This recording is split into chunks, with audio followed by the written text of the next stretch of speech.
What's up everybody, Anime X here, and in this video I'll be doing a follow-up to the pilot episode of What If Sakura Was Useful.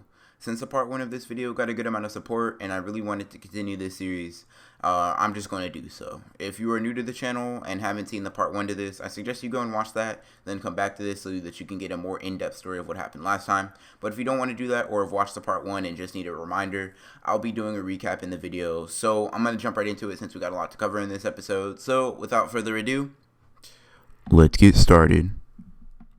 So in the last part of this What If, I went over what type of training Sakura went through in order to not be so useless, and I talked about how she would be able to hone her chakra control and her genjutsu skills, since those were stated to be her strong suits in the original series of Naruto.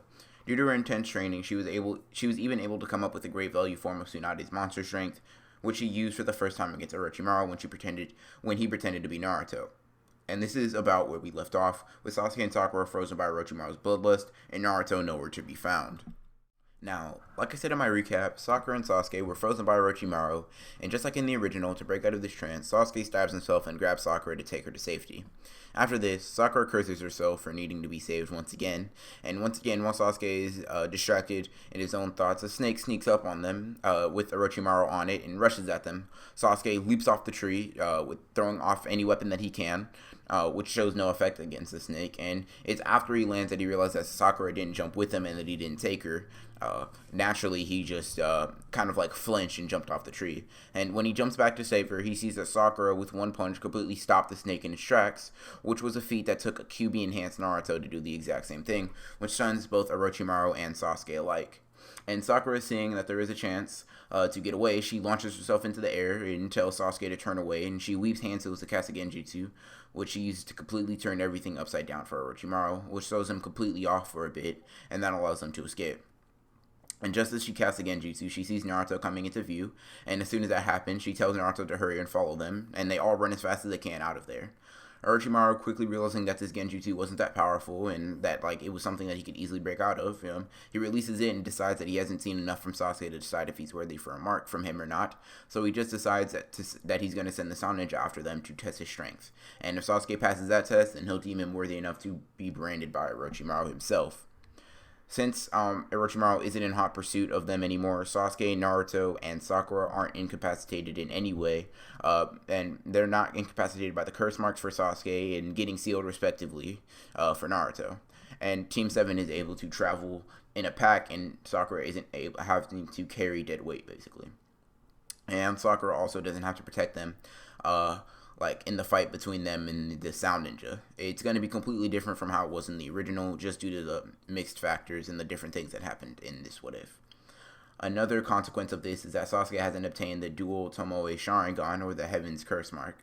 So all of Team 7 still travels through the woods and looking for another scroll that they need, and since they weren't able to get it from Orochimaru, they still have to find it somehow. But since there was no one in sight or close enough to be sensed in any way, they decide to camp out at night, and then with each of them taking shifts.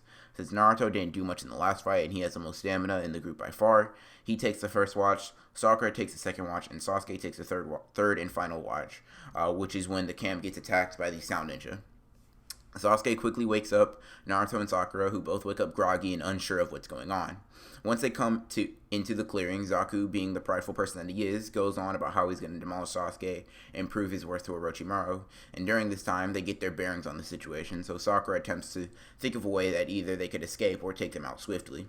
She has genjutsu in mind, but since they're a Sound Ninja and they're kind of the experts on sound, she wonders if they can even be caught in an auditory genjutsu, or if they would be alerted if she attempted to do something like that.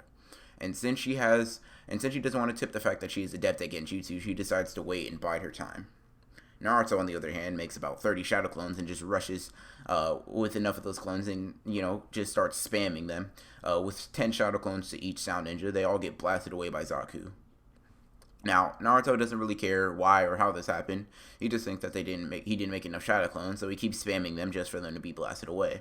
While this is happening, Sakura and Sasuke are observing, waiting to see an opening or a weakness in the jutsu.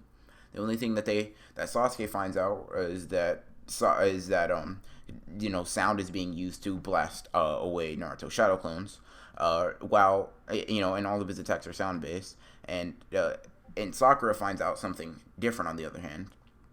She finds out that she finds out, I should say, that Zaku, at least by himself, isn't able to manipulate sound to a great degree, and like that his only use for the sound is basically brute force, which allows her to realize that sound-based genjutsu will work on him at least. So with this, she puts her finger in her mouth and whistles as loudly as she possibly can. She plays this off as saying that she needed to get Naruto's attention, since the genjutsu will take a little bit of time to affect, and it can be released before it actually like lands and it actually affects them. She tells Naruto to pull back and wait for her signal. Sakura notices that no one mentions the genjutsu, so she knows that it worked on all of them. So then she claps rhythmically, and as soon as this happens, Dosu's eyes widen in the realization that they were tricked, and his vision starts to blur, and everything starts to warp, and everything starts to mix, and the colors start to warp, and everything starts to change and swirl around, almost like how like the space is warped by Obito whenever he combos, similar to that, but it's everything. After that, she says that they've already won, and after she claps, that they all fall over, which prompts Sasuke and Naruto to wonder how she did something, and instead of responding with words, she just passes out cold, smiling from her victory. Sakura later on eventually wakes up to the sound of water rushing and the sound of Naruto screaming as he attempts to catch some fish. Sakura quickly arises, which makes her nauseous, and she remembers a warning from Kakashi saying that since Sakura is still a genin, performing extremely high-level genjutsu, the repercussion for performing them is the fact that it completely obliterates her chakra and stamina levels. Now, and the last genjutsu she did was the most potent genjutsu she's ever attempted, and that the most potent one she's ever done up to date, which is why she passed out abruptly like that. After prodding from Naruto and Sasuke, she explains that she put the Sound Ninja into a genjutsu which made them comatose. This revelation blows back Naruto and Sasuke, since they didn't know that she was able to perform genjutsu at that level, or even genjutsu at all. After this, Sasuke says that was pretty impressive, which makes Sakura blush a bit, but after she's done flattering herself, she asks if they got the other scroll, and before anyone can answer, Sasuke senses a presence and tells him to be quiet. Then after a bit of suspense, Kabuto comes out of the brush, and comes out of the bushes with his hands up. After they exchange information and exchange words, Kabuto offers his help to help them in the original, or helps them just like in the original. So they get ready to head to the center of the forest. Basically everything from there goes the same until they realize they are caught in a genjutsu. That up to that part stays the same. Once they realize they are literally walking in circle, and that they're in a genjutsu, Sakura says that she needs a minute to release it, and what do you know, 1 minute later, Sakura releases the genjutsu, and then they pummel the people who genjutsu them. And they retrieve the scroll and go to the center, passing the second stage of the Chunin exams. After the second stage of the Chunin exams are over, and everyone has gathered to where the Jonin and third Hokage is, they get an explanation of what happens from there on. But since so many of them passed, more than anyone really expected to be, they are going to be holding a preliminary tournament to get rid of the weaker people in the bunch that makes to make the actual tournament go by much faster, so it isn't nearly as boring to the audience or the other Kage watching. Everyone gets the same matchups as they do in the original, which means that everyone but Sakura and Ino's goes the exact same. Naruto still wins against Kiba, and Sasuke still bodies that chakra absorbing guy, but for obvious reasons, the fight between Sakura and Ino is going to go much different than how it did in the original. One thing that does stay similar is that they are both trash-talking each other, but the only thing that changes in that aspect of the trash talk is the fact that Sakura is doing it strategically in order to provoke Ino, because she is setting Ino up for a combo. Now, Ino comments on Sakura's ridiculous outfit and hair, and Sakura just responds saying that no matter how dumb she thinks she looks, she's still stronger than Ino, she's still faster than Ino, and she's still going to beat her in this match. This makes Ino upset, but she holds back for now. Sakura continues boasting, and the final straw is when Sakura says that she'll beat her in a snap, and she actually snaps to rub the salt in the wound. And with that, Ino charges at Sakura, furious, and Sakura just smiles knowing that she's already won. Kakashi then lifts up his headband and chuckles, and Sasuke uses his Sharingan in reaction to seeing that Kakashi's using it, and smirks as well. As this is happening, Sakura is just merely dodging and weaving, and just seemingly like she's not doing anything. All she's doing is barely keeping ahead of Ino and keeping pace. So basically, Ino is unaware that Sakura is weaving Ino further and further into her web of traps and tricks, and by merely dodging and weaving, Sakura has entrapped Ino. Ino is confused along with almost everyone else in the room until Sakura snaps once again and they see that Ino is ensnared in multiple wires that are connecting all over the arena. This stuns everyone until she explains it, and soon as she snaps, she set off an auditory genjutsu, which she used on everyone in the room, and she used it to conceal the tools and weapons that she was throwing around, and only use it so they could see what she wanted them to see. So while it seemed like that she was just dodging, and she was just barely escaping Ino's attacks, that was just what she wanted them to see, and while she set up traps. This realization completely floors all the Jonin because they realized that they were completely under the genjutsu as well, including Kurenai, who is considered a genjutsu specialist and a genjutsu genius.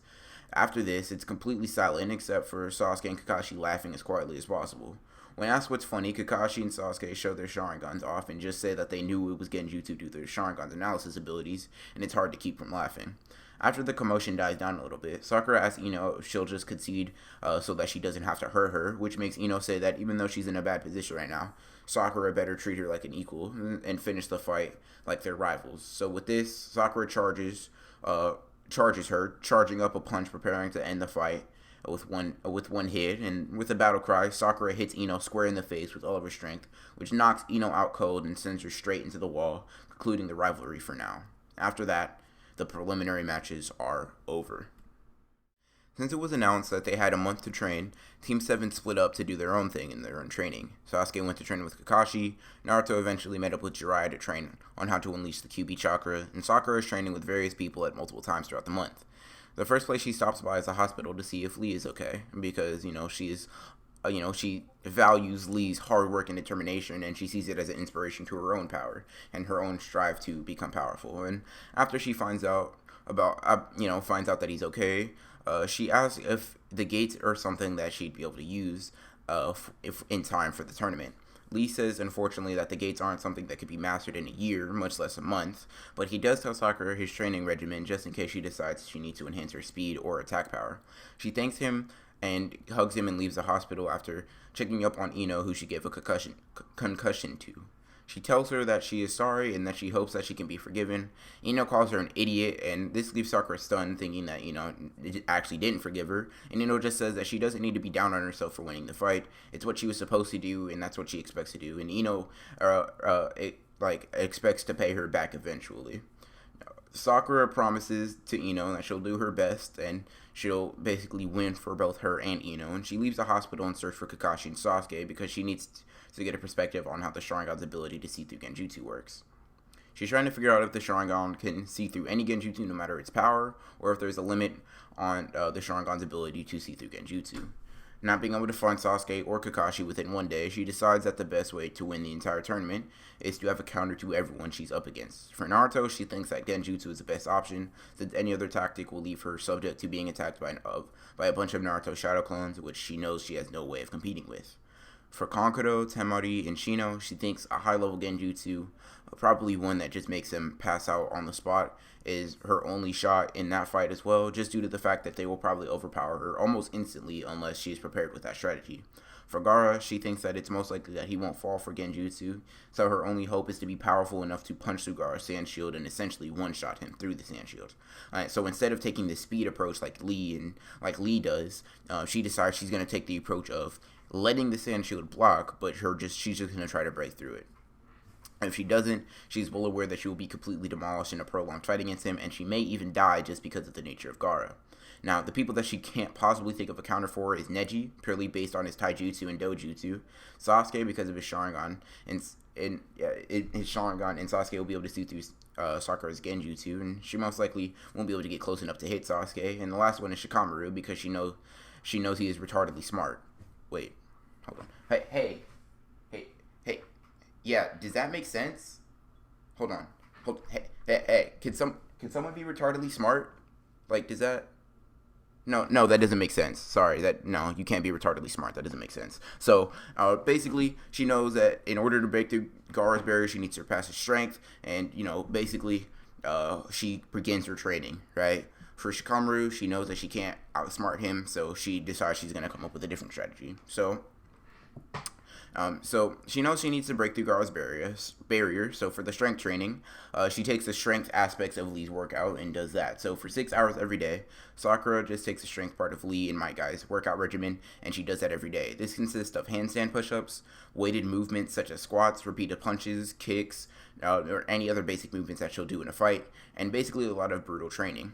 After the 6 hours of intense pain, she meditates for another 6 hours, and during this time, she focuses on chakra control and manipulating her chakra to the utmost degree. For training purposes, she attempts to put 100% of her chakra in individual parts of her body to strengthen them. For example, she practices putting 100% of her chakra all in one finger, just to have complete manipulation over her chakra. And she practices evenly spreading out her chakra through her body as well to give her a more amped boost. After the intense mental and physical workouts, Sakura works on strategies for taking down every single one of her opponents in the exams.